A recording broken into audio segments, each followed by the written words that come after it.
I'm Arthur Samuelson, the program director at the Rowe Conference Center. We're proud and thrilled to be able to host this gathering of warriors. We've been in Massachusetts for the last 100 years, and we help people live flourishing lives at all stages of their life, including those who have been through war. And until recently, we didn't realize that it would also include those who are living through a pandemic. Um, we have shifted all our operations to online, and discovering the power of this technology to reach way beyond our usual audience on the one hand, as well as to be able to bring people together who otherwise might not be able to share the space. So we're honored to host this. Um, is this the sixth meeting of sixth gathering? So this 2-hour gathering is going to be hosted by Dr. Ed Tick, who's a specialist in military, violent, and global trauma healing, and the author of 6 books, and director emeritus of Soldier's Heart. And he's joined by Kate Dahlstedt, who's a co-founder of Soldier's Heart and a veteran and family specialist.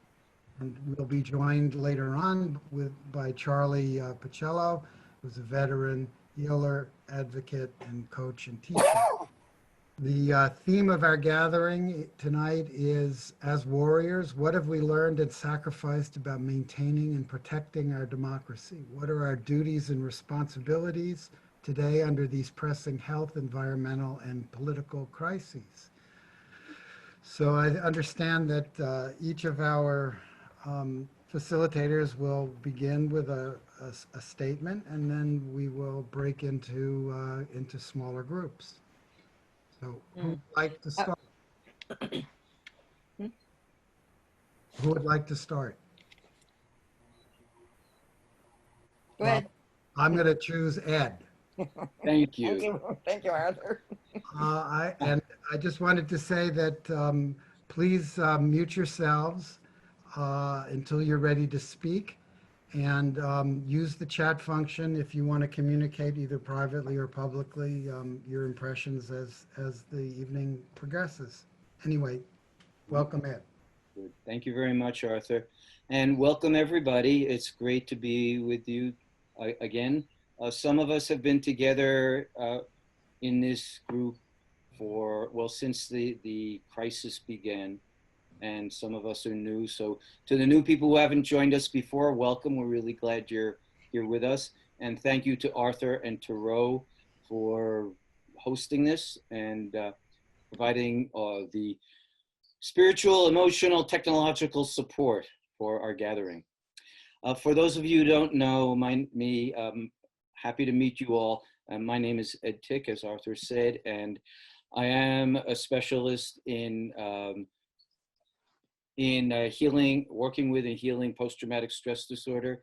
I've been working with our military and veterans for over 40 years, since the end of the Vietnam War, before we even had these diagnoses that we now have for traumatic wounds. As Arthur shared, I've written 6 books. I've worked closely with the military. I've trained our chaplain corps. I've worked with the Pentagon in trying to help get true holistic healing and homecoming for our military and veterans. And we apply these lessons to the crisis that we're all in today as we are suffering so much global trauma. So we began these gatherings as soon as the virus began with 2 goals. One is to help and support our veterans, all of our warriors, because we who have been through trauma are always more vulnerable to being re-traumatized, and we want to make sure we get veterans and others who have had trauma guidance and support and community to endure these difficult conditions. And we also recognize and affirm that for people in the military and for all of us, because we all have an inner warrior archetype. So whether or not we've been in the military, the warrior archetype's purpose is to preserve and to protect. The warrior is not primarily, though the warriors are trained in the so-called killing arts and can cause death and destruction, the warrior's primary values and goals and purpose are preservation and protection. These are beautiful, necessary, high goals and purposes. And now, during this viral epidemic and all of the other things going on, the outbreak of violence, the terrible systemic racism that is now finally being exposed and people are protesting against, we have multiple crisis conditions that we are in. We need each other for guidance and support. We want this to be a transformational time for everyone, individually and collectively, and we need to figure out how we can help and support and serve during this time when we're under these challenging conditions. So these are the reasons that we founded this gathering, and we've been, as Arthur shared, this is our 6th. So we've been doing this every 2 or 3 weeks since the beginning of the virus, and we're committed to doing this every 2 weeks, at least through August. So for the next 3 Thursdays, every other Thursday, we invite you to put it on your calendar and join us again. And our very last one in August, we'll have a kind of a gathering just to evaluate and see what we've learned together, what we've done, and if and how we want to continue it. But I do share that some very meaningful action, real world action steps and projects and teams have come out of these gatherings. We have about 20 people today, and we've averaged about 20, but the population varies. So we've had about 40 or 50 different people involved in the gatherings until this time, and good work has come out of it.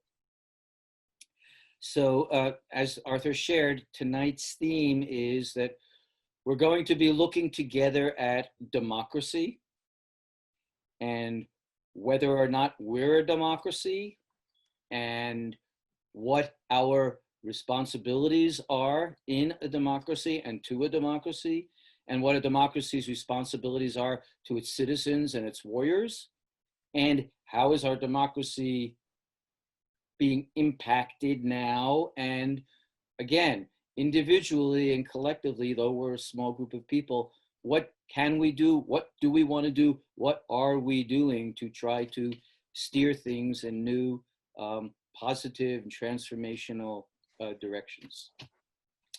So I'm going to plunge in and offer some initial thoughts on these questions, and then Kate will. And so we'll ask you to listen for, 20 minutes or so to our opening remarks, and then we'll break into small groups to have a small group discussion for a while, and everybody get involved with your thoughts, feelings, passions, commitments. Okay?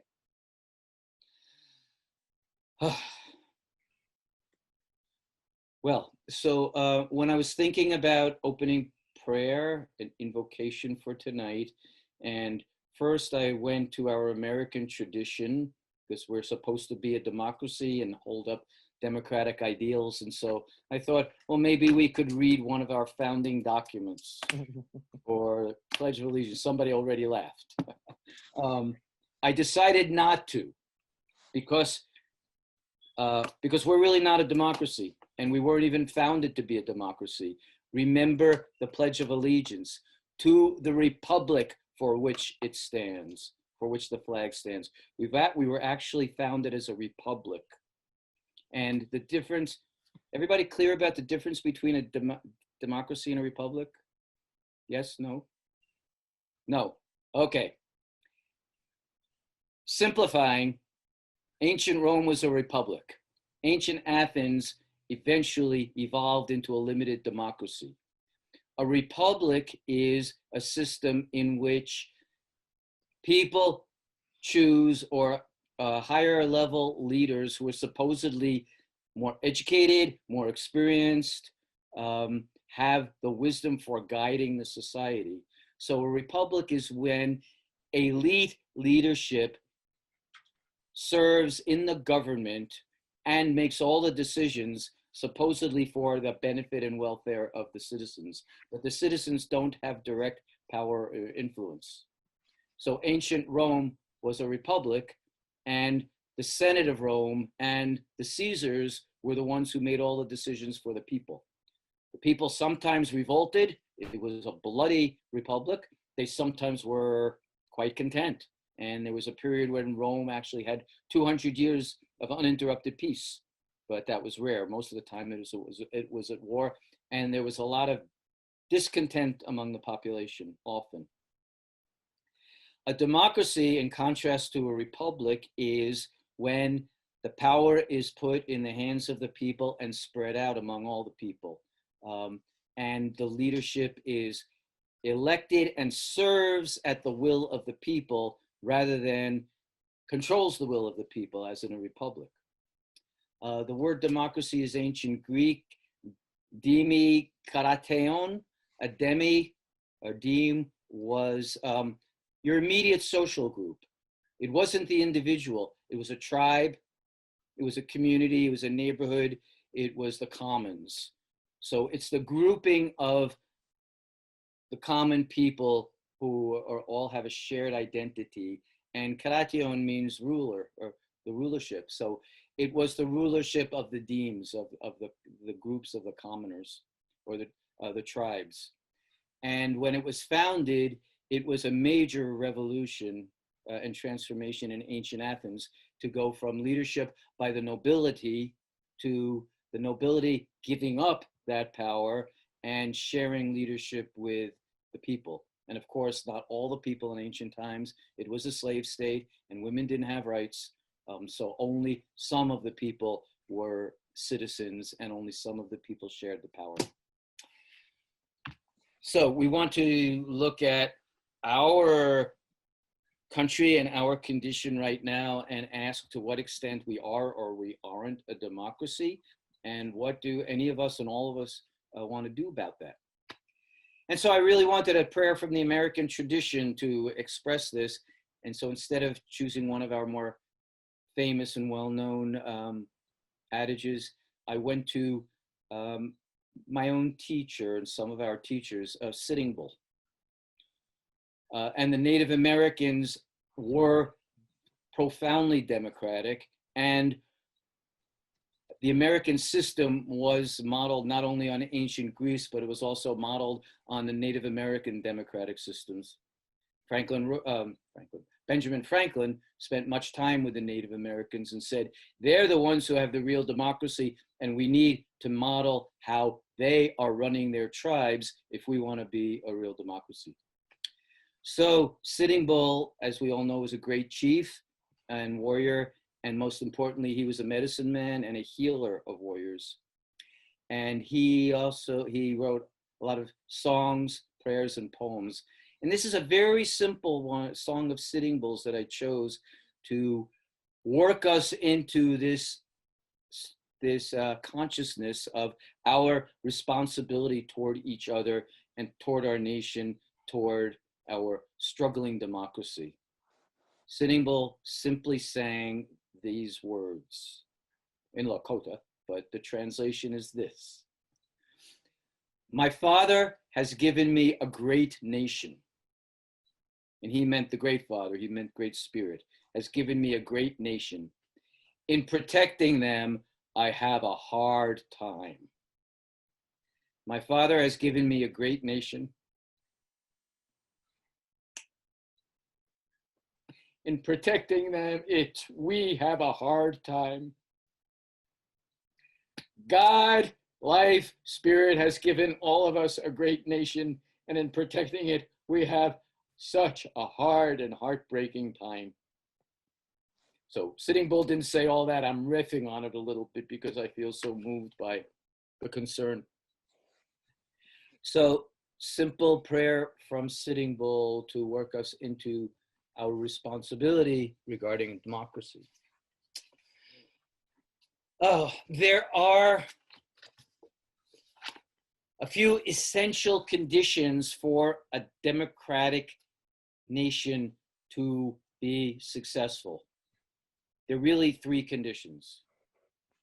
one set of conditions is that any democratic nation has to have a set of good institutions that are designed to support the principles of democracy. When everybody has the vote, it's profoundly democratic. When the vote is denied to any or many or any special groups, the democracy is being destroyed. Very simple and straightforward and factual. The second principle, necessary condition of a democracy, is a body of citizens who understand what democracy is and how it works and are practicing it together. And there too, well, the school system, American school system used to have courses in civics that were required for all children up until the early 1900s, about 100 years ago, and they were done away with. Civics were the lessons in government and democracy and self-rule so that children were being prepared to understand and participate in our way of life, not just kind of fit in blindly. And there too, we've been losing that essential body of citizens that understand the principles of democracy. And then the third necessary condition, and we all love this one, is that we have to have a really high and moral quality of leadership that understands democracy and that wants to do everything he, she, they can to protect and foster the democracy. And we all know how challenged that is today. So we don't any longer have the set of institutions protecting us. They're being taken apart. We're missing a full body of citizens who understand and are committed to democracy. And our leaders, some of our leadership is actually working to dismantle democracy and replace it with something else. So we're in trouble, and the democracy is in trouble, and it's never become a full democracy yet because all the people haven't been given and granted all the equal rights to leadership. Back in ancient Greece, where democracy began, there was also very, very much conflict. And so I want to just share briefly why two of our greatest teachers, Socrates and Plato, who were born into the struggling Greek democracy and tried to serve it, neither of them believed in democracy. And one of the reasons Socrates was executed was because he challenged and questioned democracy. And remember, Plato's great book on the ideal state was not called The Democracy, it was called The Republic. And in The Republic, Plato even explains why he doesn't believe in democracy. And the reasons were rather simple. And it's something of what we're experiencing today. Socrates and Plato both said, well, we all remember high school math. Remember the concept of the lowest common denominator? That when there's mixed numbers that aren't matching, we have to find the lowest common denominator that belongs to all of those numbers in order to bring the set together and make it work. Well, Socrates and Plato both said, that's what democracy will give you. It won't rise to the highest level of human excellence, but it will sink to the lowest common denominator because they both said, governing people and governing a state well is the hardest human activity we have. And so how ridiculous it is, they said, to turn rulership over to all the common people who haven't had experience, who haven't had education, who have their own selfish and greedy motives, who will be ruled by the lower parts of humanity. And what we'll get from a democracy is actually a low standard rather than a high standard of living and behaving and serving each other and serving the people. So I'm not saying that I agree or disagree with that. I'm saying that this is a conflict built into the concept of democracy when we try to share it with everybody. And if the leadership isn't high and moral and the people aren't all prepared. So we've actually, at least in Western civilization, seems to, and American history both have been struggling for, well, the 2.5 centuries of American life, but the millennia of Western civilization, struggling to recognize that, to evolve into a democracy where men and women and people of all colors and races and religions and ethnic backgrounds and sexual choices are all equal, equally recognized, equally empowered. Our country has never been there yet, but has been through much political, historical, social struggle, trying to evolve into that at the same time as we all see how much resistance to that evolution there has been in the past, and there continues to be now. And many of you have served in the military or work with people who serve in the military, and we are profoundly concerned about warriorhood and warrior well-being. And so our warriors, you who are warriors, were pledged to serve and protect us and our Constitution and our system, even to the sacrifice of your life. And we know now we have the concept of moral injury as well as post-traumatic stress disorder. And that occurs when we feel that we and our people have been involved in betraying our highest values. And so our democracy is really struggling now to maintain its values, while some people have different ideas of what the nation should look like and evolve into. So this is our theme and our struggle for tonight.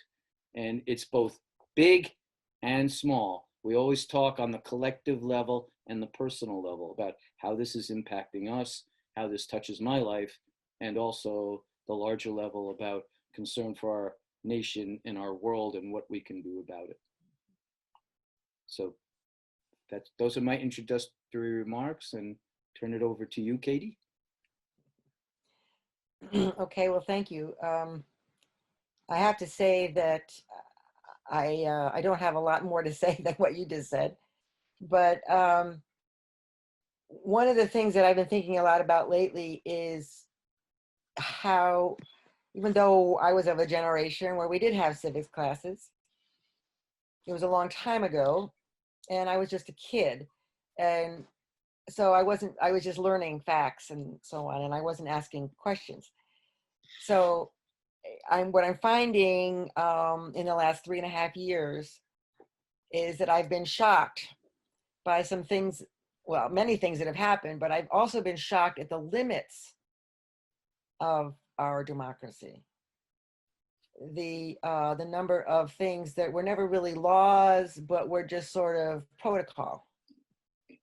It was what every president has done, not something that's coded in law. And so that has been a learning for me. But also,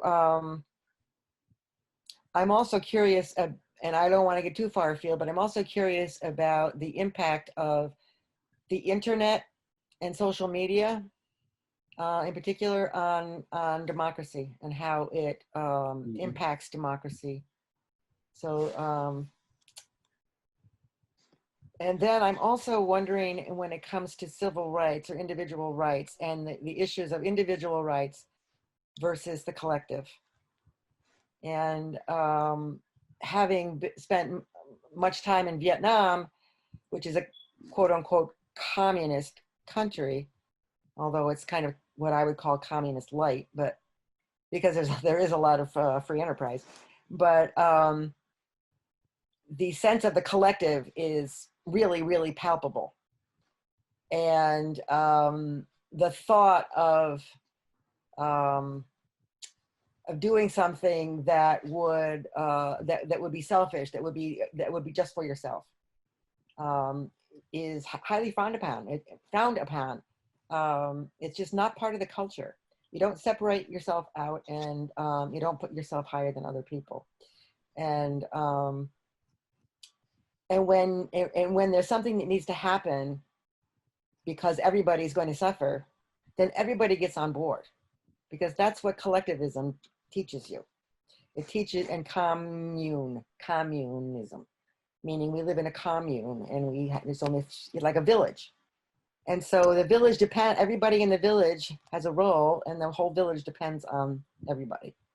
And so no one person can separate themselves out and say, well, I'm going to do it my way, and even if it impacts everybody else. Not heard of.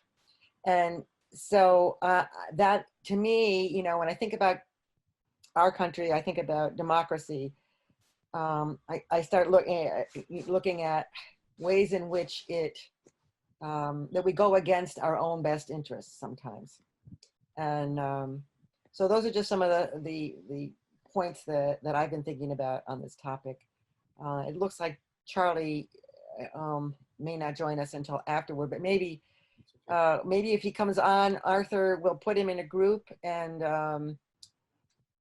then after we're done in our groups, then maybe Charlie might have some things he wants to say to us. So It's okay. that's what I'm thinking. Arthur, when you divide us up, maybe anybody who, I know there's veterans here, so could you put your hands up? I know there's at least 3. I'm seeing, yeah. And maybe you'll make sure that there's at least one veteran in each. Keep your hands up. One veteran in each of the groups. Well, I guess we're only going to do 2 groups, right? How many groups are we going to do? We have 21 Since people. Charlie's not here. We've got 21, 7 in each group. 3 groups of 7 would be great. Gives more time. Kristen, yeah. Michael. Kristen and Kate, yeah. as co-host, I think do you have the breakout button on your screen? Because I don't. you may be I usually do. I don't know why I don't see it here. You may be able to move people around, because you know who belongs in what room. No, I'm just saying, if people have their hand up, then you can put them in. Make sure they that each group gets one person with their hand up. Yeah. Arthur, you have. I don't have a way to do it. I don't know why, but I don't. Arthur, you have to make her the host. Kate, you have to become the host. No, I know. He made me a co-host, but I still don't have it. I'm gonna make you You have it, Ed? Kate, I'm gonna make you the host, and you can arrange it. You have to be the Okay, host. but I've never done it before. I have no idea how to do it. You press the button. You press the button that says breakout rooms, Yeah. and then you tell it how many rooms, and it will assign people to rooms. Oh, it assigns see people, so where we they can't do are. that. Okay. Right? Well, I hope there's a veteran in each group. Thank you for putting up with our technological incompetence, There you everybody. That's all it takes, Arthur. You can just do that. I mean, Well, You're but the host you now, move Kate. people around. You're now the host. You now you can put them in the rooms, unless you want me to do it. well, we need to know who's going to be the leaders if there's 3 rooms. Michael, can I nominate you to facilitate one of the Facilitate a group. Michael Young? Michael Young, yes. Okay, he says yes. All right. So All we'll do 3, right? Yes, we'll do 3 groups of 7 each, and we'll stay in the rooms, let's say 20 minutes. Mm-hmm. So everybody has time to share and connect. I don't know how to do the timer. Kate, you know what? Give me back the host. I'll take care of it. Thank you. All right. Okay. Hi, Ed, Joe Cullen here. Hey, Ed, Joe. I wanted to join in with the group because I heard that Mac and Sandy were going to be part of it. At least that's what they told me. But I think since they're not here, I think I'm going to bow out because I have a whole bunch of stuff to do. Yeah. I know you do. Thank you, Yeah. Joe. Yeah. No, they're not here this week, Joe. Mac and I got an Sandy's email book. this afternoon saying they were going to be here. Yeah, their date in this group is going to be August 13th for Agent Orange Day, which is August 10th, and their book from the book celebration. Yeah, I knew that, but I got an email from Mac this afternoon saying they were going to be on July 16th. That's today, isn't it? Yeah, it is. So they're just confused. They just sent me a confusing message. So Okay, I'm all right. Okay. gonna bow out and see you next time. All right. Well, thank you for. Okay, sure. Thank Kate, you. who is Facilitator. who is the coming. third facilitator that you want? I'm sorry? Who is Third the facilitator, Michael. Michael Young. Michael. Yeah. All right, I'm going to put you in the rooms, and we may have to move you around, but here we go. Looks like we're all back. One, two, yeah. Okay, all three groups are back. So, well, welcome back, and let's go around to each group and have one person offer a brief summary of what your group shared, so that we can all share the collective wisdom, and then we'll continue our explorations. Who is group one? Bela, you want to share with us? You're from your group? Thanks, buddy. Unmute. Am I speaking loud enough you can hear me? Okay. Some of the group members believe that that our government is functioning as a fascist government. Some of us believe that it is a kind of a messed up democracy at this time. I appreciated the talk about that. What the problem is the soul of the nation. That's what we have to bring forward is the true soul of our people and have that represented in the government. So outside of that, I think, you know, we agree on some things and disagree on some things, but we all know that a lot of changes have to be made. And, you know, I presented that we have the institution is there, the possibility to vote in representatives that would represent the soul of our nation could be done in this election coming. I have hope for that.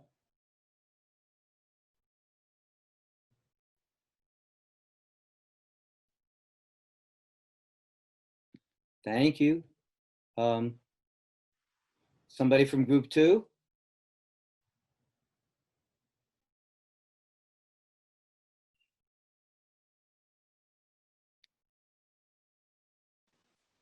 I'm not sure what group we were. Were we group 2 or group 3?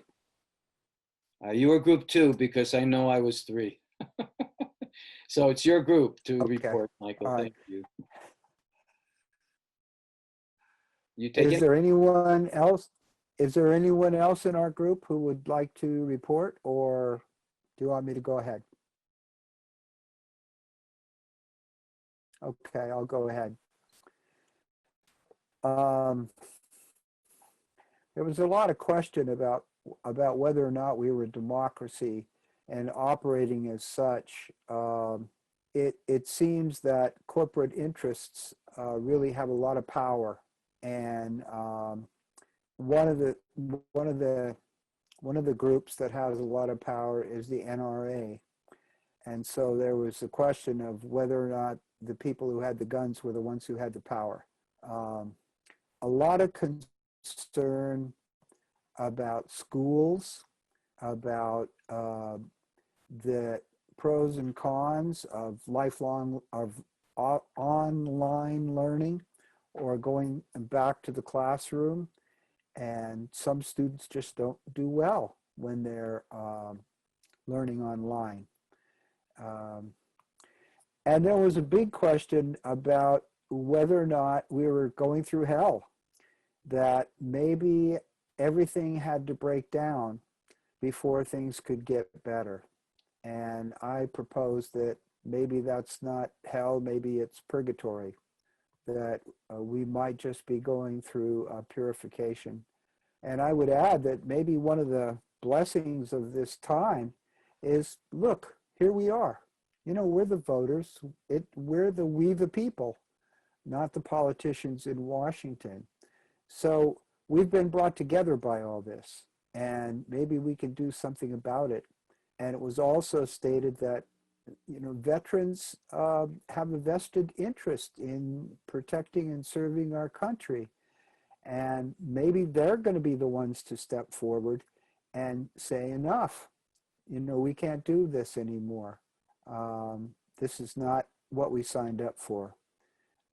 There was a question about whether or not Trump would leave the White House when he loses the election, and whose job it would be to go in and enforce him to leave.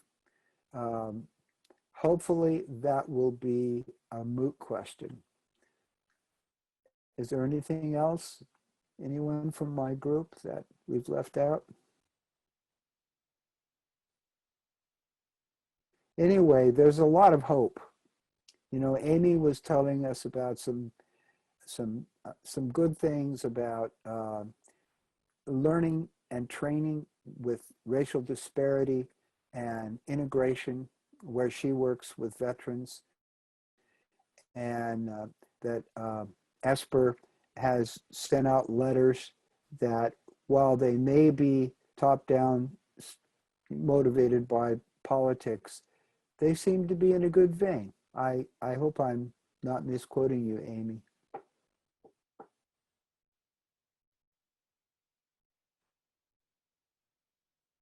That's about it. Thank you. That's a lot. Thank you. Somebody from our group want to share our discussion? Thank you, Kate. Catherine, Kate? Okay. Just briefly, I think Robert shared, may I say, the disillusionment that he felt with his service, and the way that he didn't feel like he was doing what he set out to do, and how difficult that was for him and for his fellow soldiers after, his fellow veterans, and how he's been helping them. And there seemed to be a lot of concern and difficulty there. And then we had Steve, who shared about his background and how he was in the military for so long, from a military family, and then he had an awakening on the battlefield where he completely changed his perspective from they're the enemy and we need to kill them all, to these are human beings, and what is this the way of thinking. And so he's been working to help restore a balance, and with Soldier's Heart as well, in veterans. So I think what we also talked about was this terrible moral injury that happens in the military so often, especially now, and how they go into the military believing they're going to be protectors of the people, and it turns out they find they've been protectors of the corporation, and they feel betrayed, and that they're serving hidden motives. And so the big question is how to help these many people not resist this change, as Deborah pointed out, or resist an awakening, but to be able to embrace it and to go forward with healing and for their moral injury, and become protectors of the people again in the way that's right and good and powerful. Anything else? Good job, Kate. Thanks. Yeah, thank you, Kate. Okay, thank you all. And now we have open time to share any of your thoughts or feelings or stories or emotions or needs or concerns about this topic and any related topics in the large group. So the way we usually do this is,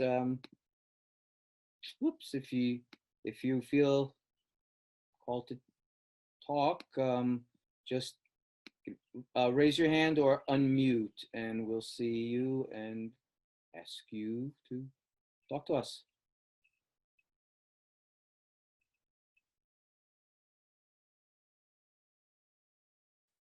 Oops. Where'd you go? Uh-oh. There we are. Sorry, folks. I lost you for a minute.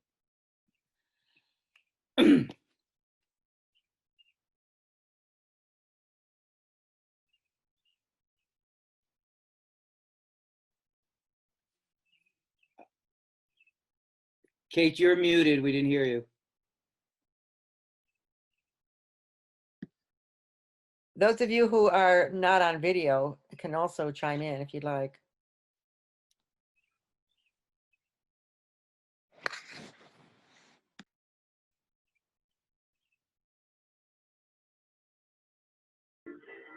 Am I not hearing anybody, or is there nobody talking? Right now, nobody's talking. Right Bob. now, no one's talking, yeah. All right. To my Navy bro, those shells, where you determined that there was human life underneath what they did. During Desert Storm, the military rocket system was very, very deadly, and it would fire over the target and then drop numerous weapon systems, either the blues with the tank killing ability, or with some of the human capability. But what really drove me to that epiphany was when we got to the road of death and started cleaning up the bodies. And it's a smell you'll never forget. And I don't wish it on anybody. I've puked so many times that day. It was just a constant dry heave. But we were putting them in mass graves, you know, and we were cleaning up the highway of any explosive devices that were still left over from not being blown up. And so that was my epiphany of war, was when I had to clean up the mess afterwards. Yeah. Bob, can we stay with you for a moment? Yeah. Since you were EOD and you were taking apart the weapons that could kill us? No, I was only EOD. I was never deployed EOD. Oh. I got hurt before that point. Oh. But as far as, you know, disarming the devices, I did that as well as a combat engineer. But the EOD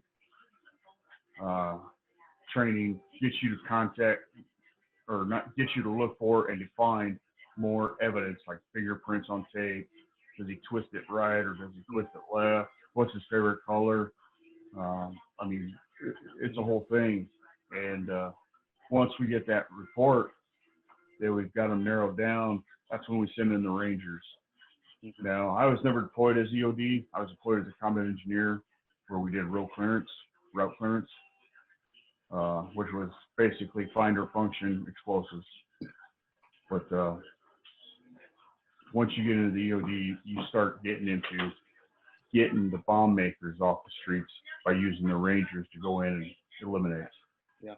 Well, even as a combat engineer and dismantling the dangerous weapons, my question for you is, do you feel, because you were working to protect lives and to save lives? Oh, absolutely. Yeah. So do you feel more morally clean because you were saving life rather than taking life? No. No. No, the experiences before that, like I said, with combat engineer, in Desert Storm, I received a Bronze Star for clearing RPG teams out of the trenches at 73 Easton. Yeah. So, and then later on, you know, I was after the trigger man. As fast as they'd let me out of my truck, I wanted that trigger man. We go hauling ass. Mm-hmm. Then did you choose EOD after? Yeah. Yeah, the second time I went back in, when I re-enlisted in 2010, they told me that I'd have to serve a year as a combat engineer deployed. That's fine. I don't care. I didn't duck it. I didn't duck at wines. I didn't duck at clicks. They just had nothing to kill me. They couldn't kill me. That's my philosophy. Or in Desert Storm, it's more like they're telling us 40% net casualties up to the first 24 hours. Mm. And so basically, we all considered ourselves dead. And screw it. If we're dead, let's just go do our jobs. Mm-hmm. Let's see how long I can keep my soldiers alive. Mm-hmm.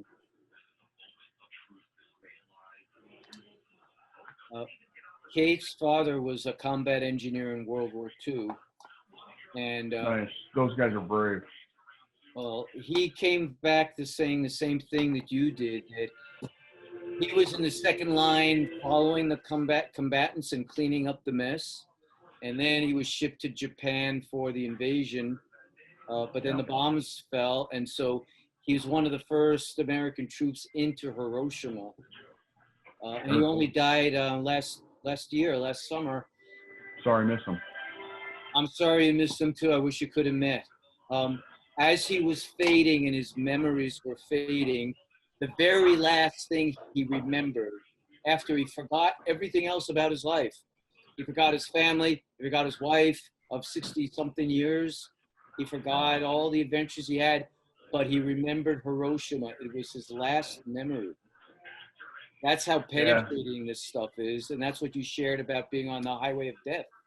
Yeah, it's a managed cow, and no matter what, nobody is ready to deal with that. I mean, there's nothing you can do to psych yourself up or anything like that. It's just a hard day every day, and you're puking your guts up. That's just how it is. So it's really important that we hear this and we all know this. I don't know if this is new for some of our gathering here.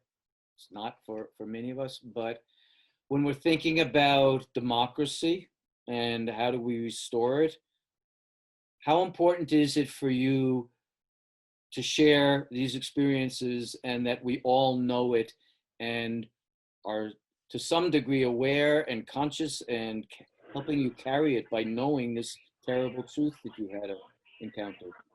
I would say 3% of Americans know we're still at war. Yeah.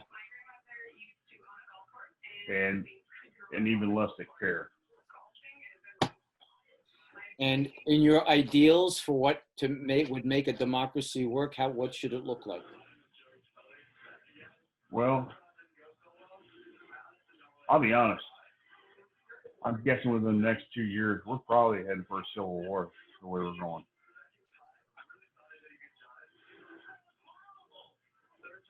And I will defend my family. So you're profoundly disillusioned and pessimistic about the possibility of this country putting itself back together? I wouldn't say disillusioned. I mean, we're seeing it at the highest levels, from President Trump to Biden to Mr. Obama, President Obama. We have tied ourselves into a very distant race reaction. I'm trying to think of the right word. But we've divided ourselves even worse. Mm-hmm. And I don't see the election helping that at all. I think that it's going to be a very difficult time in the fall. Yeah.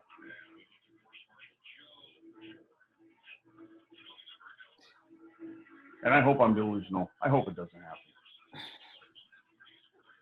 Yeah, hope so, but we don't know.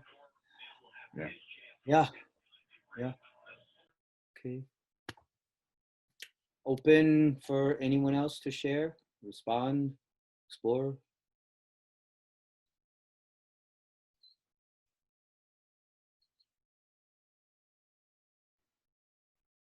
Hey, Deb. Yeah, you know that one saying that says hope springs eternal? I'm an eternal optimist. So believing that things are going to get better because I have no choice. That's how I've always lived. That's how I've survived for 60 years already, after, watching people being hung in trees, and then now seeing a Black president, and then, watching just different stuff go on and seeing the reaction to that thing. Civil War, been there, done that. I don't think we're going to do that again. It's like insanity to do the same thing over and over and expect something different to happen. I think But that we keep tearing down the. I didn't interrupt you. No, ma'am. I'm sorry. Appreciate you. Okay. Therefore, I believe in the human race. That's who I am. I believe that there will be change, possibly not enough, possibly not soon enough. I believe that things will get different. And I do believe there's massive amounts of people who also don't want change. And as I said before, it's the resistance to the change that's the problem, not necessarily the change itself. Mm-hmm. And, I just may be the only one, 57 million people all doing one thing, and then me on the other side by myself, just being optimistic. Mm-hmm. And I can work with that because you got to start somewhere. It's not, because I just can't see the worst of everything. I'm not that person. I didn't raise those people. My children are not like that. My grandchildren are not like that. I will not allow that in my household. Even just conversations that I have, I can't see the doom and the gloom. I can't feel the negativity that's all around me, because I'm not trying to wipe out the dark. I'm simply trying to add some light, so to just make the whole thing a bit brighter. Thank you. Do you see all the thumbs up and hand claps you got? So I'd like to hear from some people who clapped their hands, Robin or anybody, about. I thought they were just waving, saying, "Shut up." No, I think everybody wants to hang around you because of your upbeat spirit and optimism that we're getting from almost no sources today.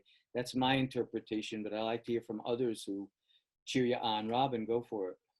Yeah, so I really do believe in the importance of the dark and the light, right? And so in therapy specifically, there's this concept of transference and countertransference. It's how maybe, for example, countertransference is how like a therapist might be triggered by something that their client says or has done or anything, and it reminds them of something.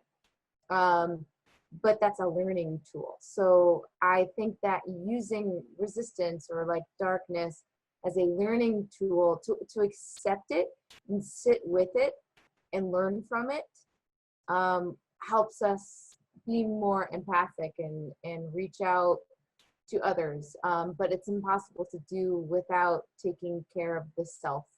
So you have to be there for yourself in order to be there for others. And it's okay if one is at a place where they just need to search inwards.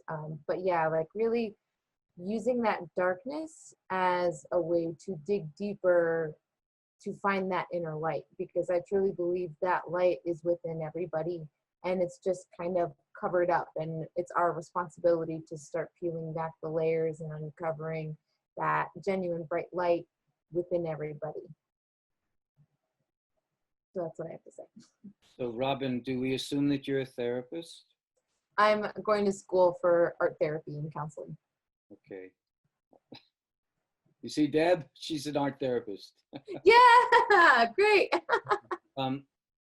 So, well, to this point in your experience for yourself and others, could you share more about when somebody is really drenched in the darkness and feels like they're drowning in it? How do you work to find the lessons in that and help steer them back toward light? Acceptance, I think, has been a major part of my journey, and everybody's different. Everybody is on their own journey. But one thing that I heard that really resonated with me. Anything of substance casts a shadow. So all of us having substance, right? Anything that takes up space or exists that, you know, is light or solid or matter, casts a shadow. So us as humans, we have our shadow selves as well. So because we are alive, because we exist, we have those shadow parts of ourselves. And beyond what lies in the shadow is covered by fear. And those really important things are covered by fear. Because for some reason, I don't know, it's like we are blocking ourselves from discovering our best selves and our highest selves for some reasons, because it's scary and it's self-preservation, and that's normal, that's human. To be human is to fear and to love, it's all the things. So yeah, there is both, and sitting with the shadow self is probably one of the hardest things, but one of the most important things to do in order to take care of yourself and to love all those pieces unconditionally, saying, I don't feel okay, and that's okay right now. So I would say that's something I would say. Okay, so thank you. And could you apply that to our collective condition? Because we are sitting in the collective shadow now. Absolutely. And the shadow of our country, our democracy, has been utterly revealed, and we're all drenched in the darkness of that. So individually sitting through our shadow as it surfaces is one matter. Collectively sitting through this massive shadow for a long period of time without knowing if, when, how it's going to resolve is a different matter. So what are your thoughts about that when we're in such a large, domineering, dangerous collective shadow now? Absolutely. It is, we're watching and feeling all these strange feelings. That's trauma, that's grief. We're mourning the loss of what we thought was. We're literally in mourning right now. And that's that collective shadow, that collective grief. And to sort of inform ourselves about what grief and trauma is sort of the path to moving forward. So yeah, I really truly believe that in democracy, we have seen it fail us when we really needed it. And that not being able to, on like a very basic energetic level, we don't have that root chakra or that sacral chakra. We don't have those spaces nourished. And it causes fear, it causes depression, distrust. But yeah, the collective trauma that we're all going through is very real. And it's, you know, something that we need to honor. It's okay that we feel this. We have a right to these feelings. And maybe we are just in a period of self-care and reaching out to others and helping others the best that we can when we are strong. And we really are a social organism, all of us. And we really do depend on one another. We need to be here for one another. But also we need to take care of ourselves before we can take care of others. So I think that's the road to expressing and communicating what we want this democracy to look like and how to heal as a nation. Including embracing our collective despair, as deep and as difficult as it is, and being in it because that's real. Very. Yeah. Thank you, Robin. Yeah. And welcome, Charlie. Oh, hi, Charlie. Unmute yourself. There you go. Thank you, everybody. I'm so sorry for being late today. I had another engagement that was at the same time. I was co-leading, or actually moderating, a program today for social justice, a social justice forum for Latinos, Chicanos, Native American, and Asian. And so it was a council of people that brought on, and I was asked by the radio station that I work for if I would go ahead and lead that and to try to bring about the issues and that are plaguing the Native American communities. We brought those things to the forefront and bubbling up because right now it's such a powerful moment of transformation amidst the chaos, the shadow, the destruction, the dissolution of a lot of the structures that we have come to accept as being our reality, which are falling apart, and seeing the racism that's been prevalent in our culture, starting to get some shining a light on some of the things that are happening and being able to really make and facilitate change. And so we wanted to bring the Native American, Latino, Chicano communities involved as well. And so that's where I was. I apologize for not being here until this time. So it's great to see everybody. I missed all of you. Thank you, and we're glad you're here, Charlie. And it sounds like you were doing the same work in a different forum than we're doing here tonight. Not only in the general theme of support and bringing diverse people together, but representing and strengthening the democracy by giving the disenfranchised groups, getting them together, finding out what they have in common, and bringing everybody in, that the people are all the people from all the groups. So could you talk about that a little bit, about facilitating a democratic forum? It was, yes, I can. And ironically or coincidentally, I guess there's no, these things all happen. They're all synchronous.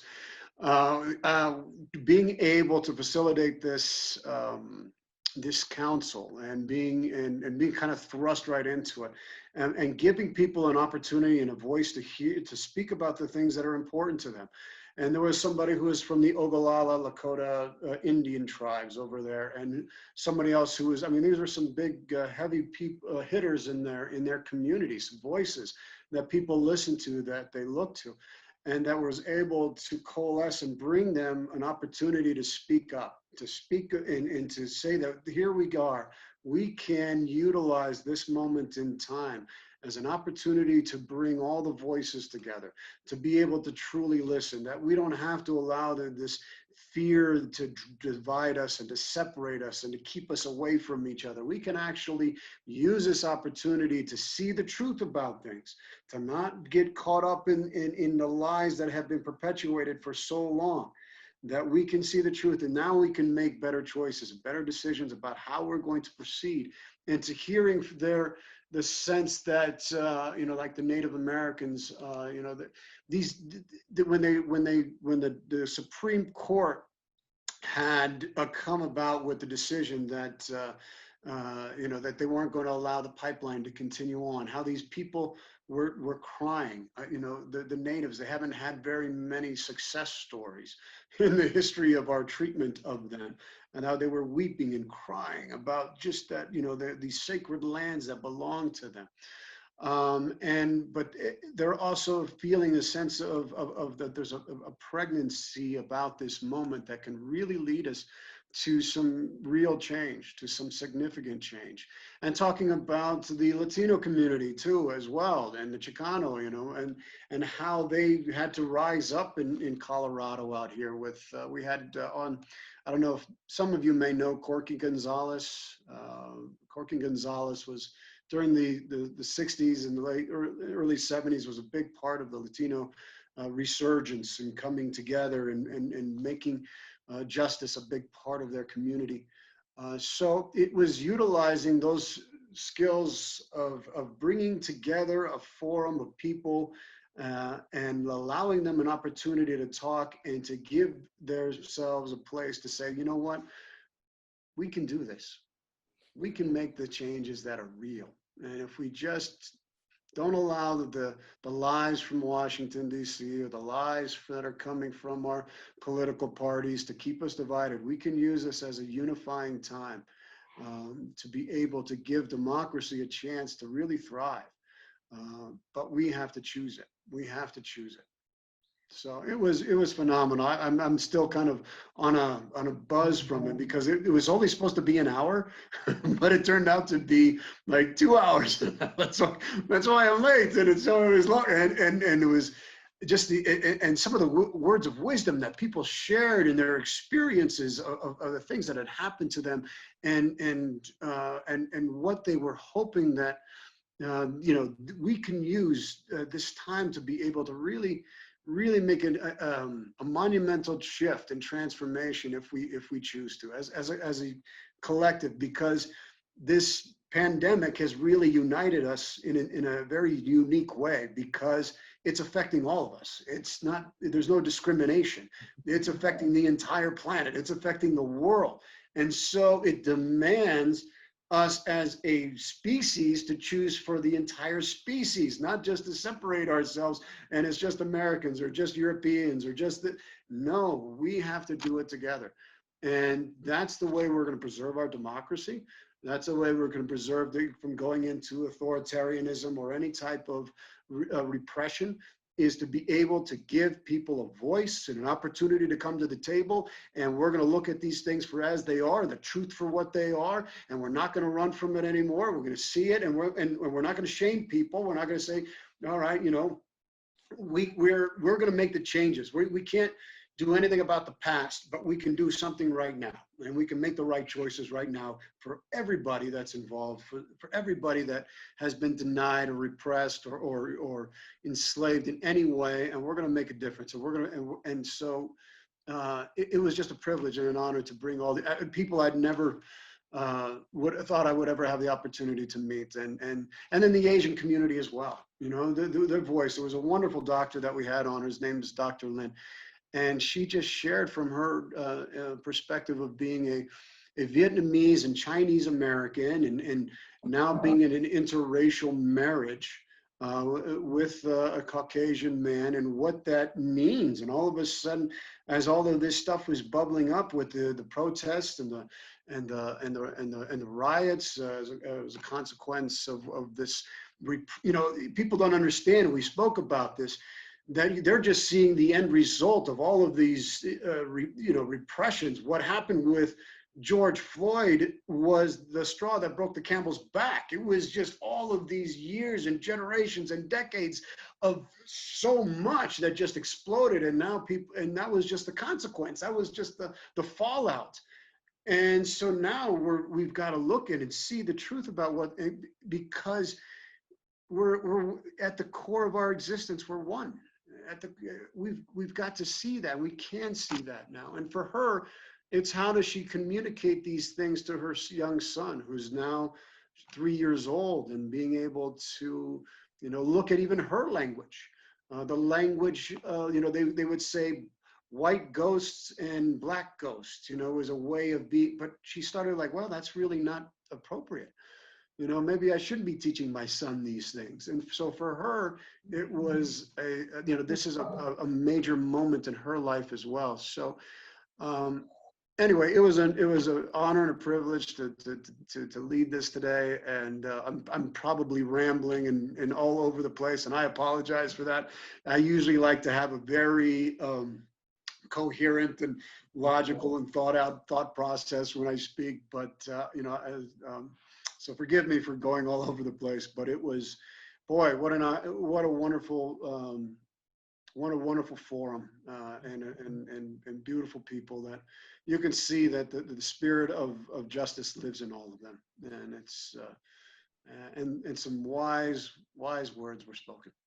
So anyway, that is great, Charlie. I don't care if you didn't have a speech tonight. Yeah, this was great, the sharing you did, and to know that that's going on, and really we've all been, well, one of the things we talked about in our group was, if you're not part of the solution, you're part of the problem. And tonight, that what you did was part of the solution, right? Yeah, it was. Participated in, right? And yeah, so great. Thank you so much for sharing it. Oh, my pleasure. My pleasure. It was, I didn't know how, how it would respond. It was something that I was asked to do at a last minute thing. And it was the sense of an opportunity to really to make a difference on a bigger scale, on a larger scale, and bringing people who haven't had a chance to really speak together in a forum on a platform that is really starting to explode. The show that I do has become, I just got the new numbers because I'm doing something else and with the Veteran Summit series, and I had to turn in some numbers, and the council's numbers, it's the #1 show on the radio station, which is incredible. It's like over 114,000 people from around the world are tuning in, which is incredible. And so, you know, when I got asked to do this, I wanted to do it justice, and I wanted to be honest, and knowing that I was, you know, I might represent something to the people that were on the forum that they've been battling against as a Caucasian man. But it didn't turn out that way. It was just this beautiful, honest, vulnerable, authentic, real exchange about issues, about the truth, about what we all have in common, about acknowledging that, and how do we move forward. It was wonderful. It was really wonderful. So anyway, thanks for letting me talk. Thank you for your hopeful report. And watching the reactions of the people in our gathering tonight, I want to ask everybody, Charlie and Deborah got lots of thumbs up and hand claps, which says to me that these two beautiful people delivered some of the medicine that we're all aching for. So what is it? What did some of you feel listening to either of these folks that feeds your spirit and helps keep you going? Well, I heard, I'm Amy, I heard, I think there's this temptation to slip into polarization, and maybe there's some folks are feeding that, but we really have to resist. I know I have to resist, and because that I feel like that's an antidote. Don't allow yourself to be polarized. There's not an other we can square off against who holds the bad energy. And both of them were talking about oneness. We're together. We're together on this. And I just feel like that's so important to resist that. I just feel like there's sort of a bit out there to polarize and to like, and so I love that about what both of them said. Thank you, Robin. That's a quick answer. Just hope.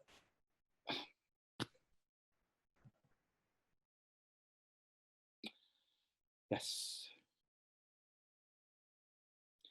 Charlie, I also had the question listening to you. I don't know if it came out, and I'm not trying to reduce us to politics, but looking for hope and transformation, especially with the Native American members of your council. Was there commentary on the recent Supreme Court decision giving half of Oklahoma back?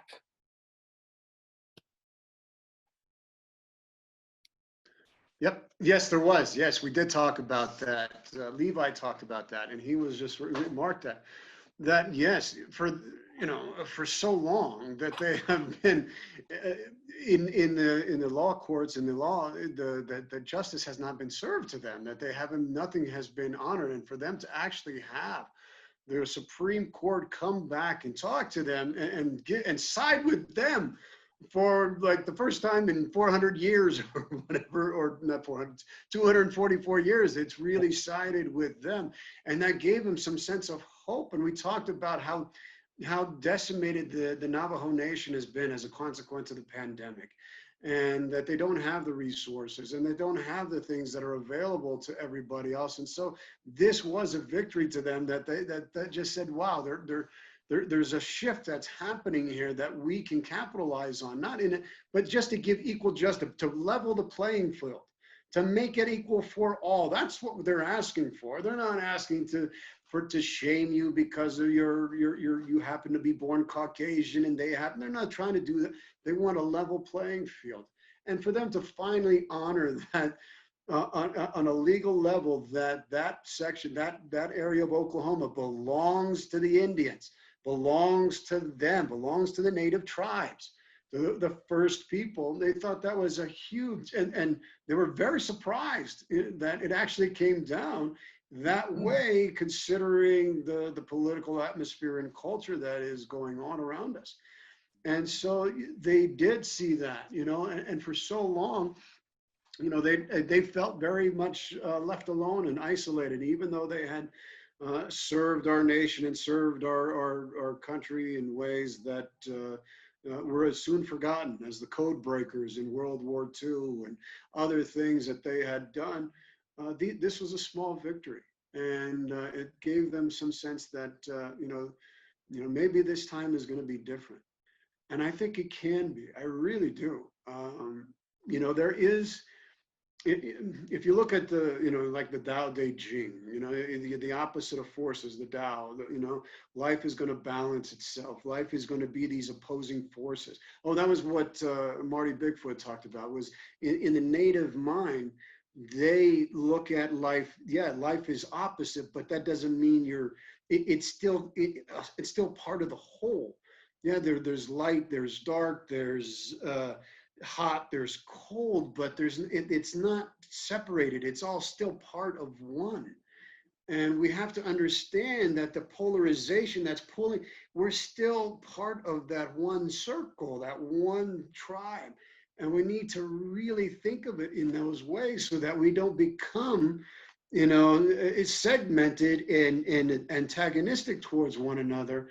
And it was really a poignant, salient thing that he shared, because we're so easily pulled apart by the things that separate us and divide us, and the things that polarize us. And to see it as not part of, yes, live in duality, but we're still living in oneness. That's how we live life, but that's not what life is.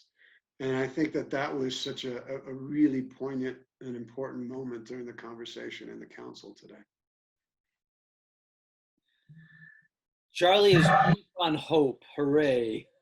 And it's good medicine for all of us. Vela, with what Charlie has shared, I just feel moved to ask you to share from your experience as a veteran in profound solidarity with the Native Americans and your service up at Standing Rock, and what all that meant in people coming together, maybe in a hopeful and democratic way, what that gathering was, who was there, how that felt, how important that was in the movement toward equalization. Yeah, if there's a lot of difference of opinion of what came down in Standing Rock, and there's a lot of divisiveness, etc. But what my experience was, and I wrote that up, was a very positive experience, because what Charlie just talked about is what the soul of Standing Rock was: unity and spirituality. And we held that ground. And along the peripheral, there was a lot of nonsense. But that wasn't the essence of that experience. That experience gave me extreme hope for the first time. Being in my formative years, to kind of wake up in war has given me a negative tick. I kind of lean that way, and I got to keep pulling myself back. And Standing Rock really did pull me back, because there were so many nations of people represented there in one cause. And I think that gives hope to this nation, that, we have been betrayed, but the bottom line of, if you ask anyone on any of these divisive sides, what is it that you believe in as an American? You're going to get pretty much 90% agreement of what we think we are. And I think there's a tremendous amount of hope there. You know, when there's people that talk about, yeah, Civil War, it could go that way, but if we just hold to the essence of what we are and what we believe we are, I think we're going to make it through. Mm-hmm. Mm-hmm. Well, I agree. You know, I think we are in a, you know, we're going through a medical crisis, a pandemic. We're going through an economic crisis. We're going through a social crisis, and now we're going to go through a political crisis. We are going through a major initiation, a transformation, and it's up to us to make the decision about how it affects us. And it's an individual choice. It's an individual, I mean, and our choice affects the whole. That's what we're getting, and that's what we're learning now. What I do actually affects the whole.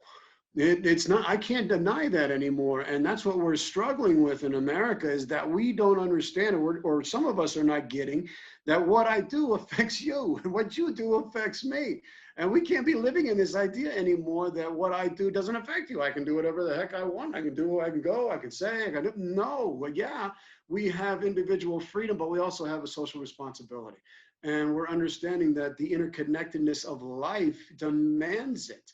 Our world demands it. Our climate demands it. Our Native American tribes and Asian American and Black communities and the Chicano, Latino, all of these, they're demanding it. What we do affects them, and what they do affects us. We can see it when negative things happen. We can see it when bad things happen. How, oh my gosh, you know, a pandemic hits, it hits my job, I lose my job, and all those. We don't. If that's true about the negative, then it's also true about the positive. If I do an act of kindness, if I do an act of generosity, if I do an act of love and compassion and integrate, that also has a ripple effect as well. But we seem to learn. America seems to learn through the negative. And so we're hopefully we'll be able to learn through the positive. And I saw that Jan wants to speak, and I'm sorry, I sometimes I ramble. So, but I'm really pumped up right now. So, is it okay to say something? Yes. Oh yeah, Jan, we want to hear you. So on the enthusiasm role, thanks, Deborah. And thanks, I can't see everybody with this faulty system I have, but the gentleman who spoke just before Deborah, you know, thinking that we are really moving toward civil war, and I want to honor what he said, and yet holding it in maybe more like a day-to-day and person-by-person perspective, when I know so many people who really would never join an event like tonight, or have just kind of bunkered down in their own home, their community. They're not going out, and it's kind of like just waiting for life to just fizzle away. That's one way I see some people I know. And then I have, with a lot of the folks of the inner city that I work with in our Western Mass area, a lot of people are completely on the opposite spectrum. Like, I could die tomorrow from a gunshot wound, or a policeman killing me, or so I'm going to stay out all night and I'm not going to care about if I'm sick or well, or I'm here to have a good time, including throwing cherry bombs in people's open bedroom windows and almost taking down a whole apartment building from a prank. You know, that's somebody I'm working with tomorrow. Anyway, so I'm just speaking now from like a very practical thing, when it feels like as an individual, sometimes like we want what Charlie just said, that we have a social consciousness and we want what we think and feel and do to actually connect to other people, even if it's from our couch and we refuse to go out.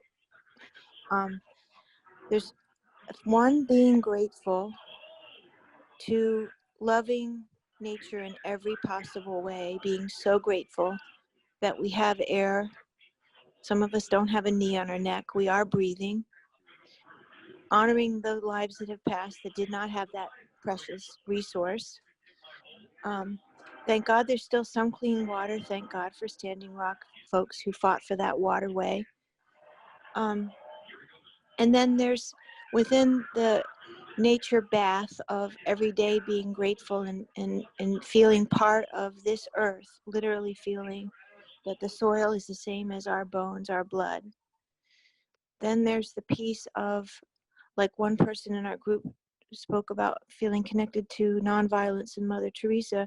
And I resonated with that. And then no matter what we do, if it's emails from our couch because we're not going out, or if it's the Voters Movement Project looking to send postcards to somebody, having like magical thinking, you know, I'm going to send a postcard to say to somebody in Florida, please vote. I'm not telling you what to vote, but you matter to me. Your vote matters to our country. Please vote. Here's the ballot. Mail in your ballot. Your vote counts.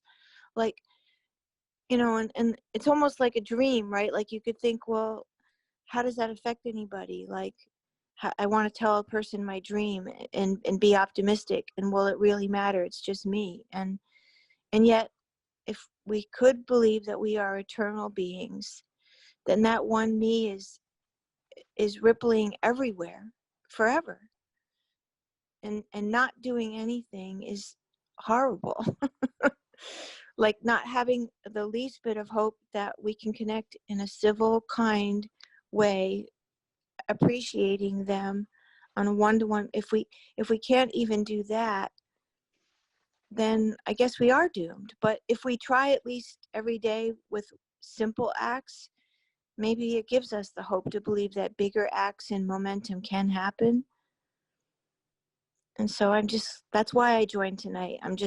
I don't have a pulpit. I don't have a radio station. I don't have like a huge circle of influence, but I'm in the hundreds of people that I've worked with in a very poor area that often doesn't vote.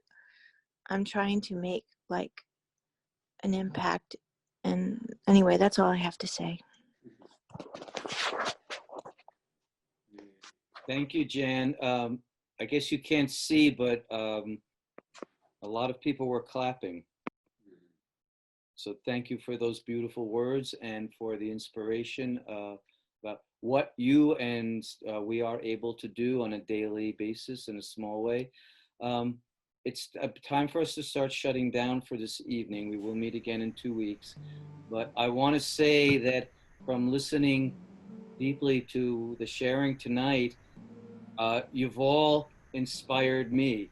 I share Bob's fears of the dangerous and warlike direction we're going in.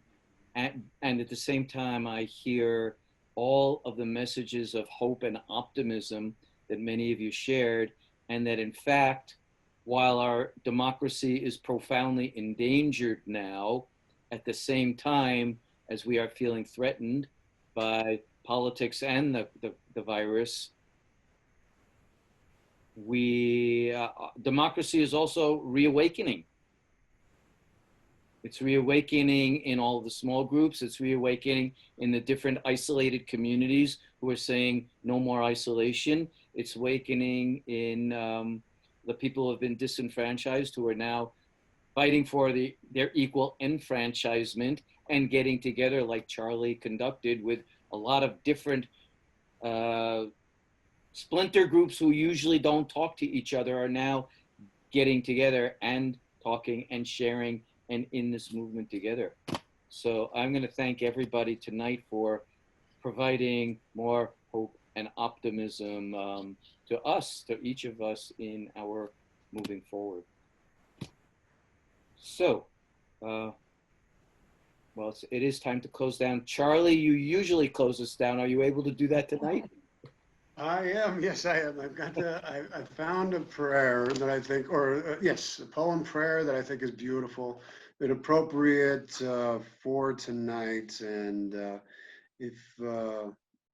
I think, let me read it to you, and I think you'll And thank you for tolerating my effusiveness. I was so positive. I came away feeling so good about the possibilities of where we're at today. And I just wanted to, share that energy and that hope with all of you, because I do think it's hopeful. And tonight was an opportunity to serve on a very high level. But it's just, we all do it in our own homes, in our families, in our communities. And it's just doing what we can do is all that matters. Doing what we can do in our homes and our people, that's what matters. Okay. Earth, teach me stillness as the grasses are stilled with light. Earth, teach me suffering as old stones suffer with memory. Earth, teach me humility as blossoms are humble with beginning. Earth, teach me caring as the mother who secures her young. Earth, teach me courage as the tree which stands all alone. Earth, teach me limitation as the ant which crawls on the ground. Earth, teach me freedom as the eagle which soars in the sky. Earth, teach me resignation as the leaves which die in the fall. Earth, teach me regeneration as the seed which rises in the spring. Earth, teach me to forget myself as melted snow forgets its life. Earth, teach me to remember kindness as dry fields weep with rain. The Utes of North America.